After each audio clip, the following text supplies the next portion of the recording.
Hey y'all, happy Wednesday.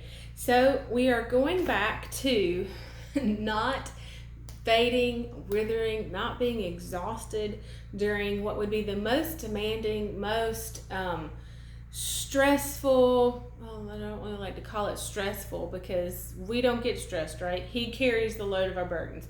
But what would be the most demanding, difficult, most productive time um, in our lives, because we are rooted and grounded in Christ Jesus. He is our foundation. The foundation which, as we read yesterday from Hebrews 6, is not going to crack or break down underneath us.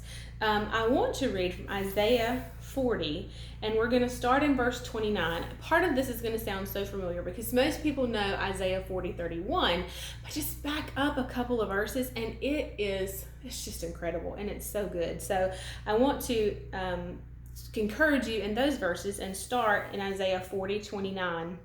And of course, I'm reading from the Amplified Classic here, and it says, "He gives power to the faint and weary, and to him who has no might, he increases strength, causing it to multiply and making it to abound.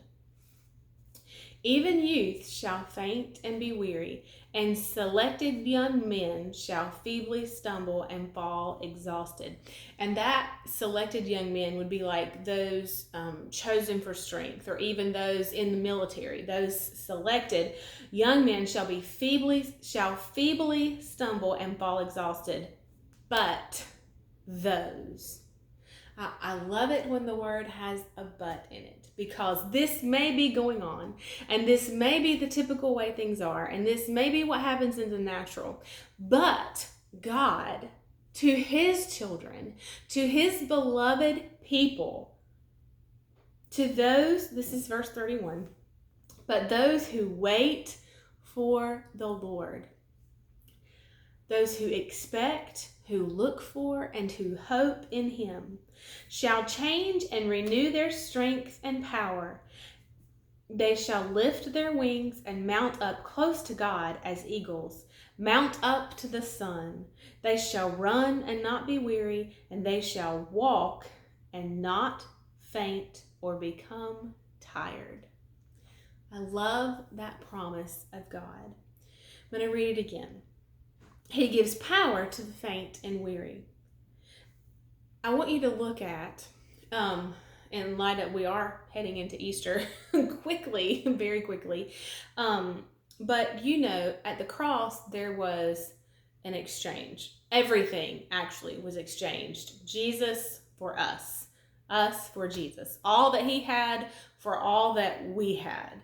And, you know, that he counted us that valuable is absolutely incredible display of love. But in reading these few verses, these 3 verses here, I want you to think about how many exchanges you can see. So he gives power to the faint and weary. So we get power, reducing, taking away. He gets faint and weary. And to him who has no might, so our lack of strength, lack of might, he increases strength, causing it to multiply and abound. Even youth shall faint and be weary, and young men shall feebly stumble and fall exhausted. But those who wait on the Lord, who expect, look for, and hope in him, shall change and renew their strength and power. They shall lift up their wings and mount up close to God as eagles mount up to the sun. They shall run and not be weary, and they shall walk and not faint or become tired. That's the same thing that we're talking about from Psalm 1. That even though the season is busy, even though the season is demanding, even though there is a lot going on, and that's where it talks about in the natural, the youth shall faint and be weary, and the young men shall feebly stumble and fall exhausted. And the King James says, the young men shall utterly fall. But those who wait for the Lord. And wait here is not just sitting back. This is an active waiting. And it is who expect the Lord to give them strength, who look for and who hope in him. Hope with expectation, not sitting, not just waiting around, but we have expectation. We are looking for him to be faithful to what he promised. I also thought this was really interesting. The word in the King James here that is, he shall renew their strength. The Hebrew also means to change their strength. To change their strength.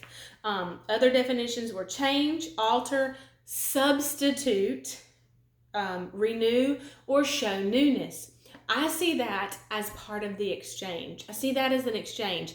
That when we wait on the Lord, he will change our strength. He will give us his strength. It already says in 29 that he would increase strength, causing it to multiply. So when you read that and it says that he will renew their strength and power, he will substitute what our strength and power, little as it may be, is with his strength and power. Again, it is him on the inside of us that sustains us. It is our vital union and connection with the Father. It is not by might nor by power, but by my spirit, says God. So I pray that this is such encouragement for you this week, that what the enemy would have us cower in fear of what's going on and how difficult and how different and how demanding and what are we going to do? Nobody knows what to do. That is for the world. That is not for you, child of God. And we'll pick up here again tomorrow. I'll see you then. Bye, y'all.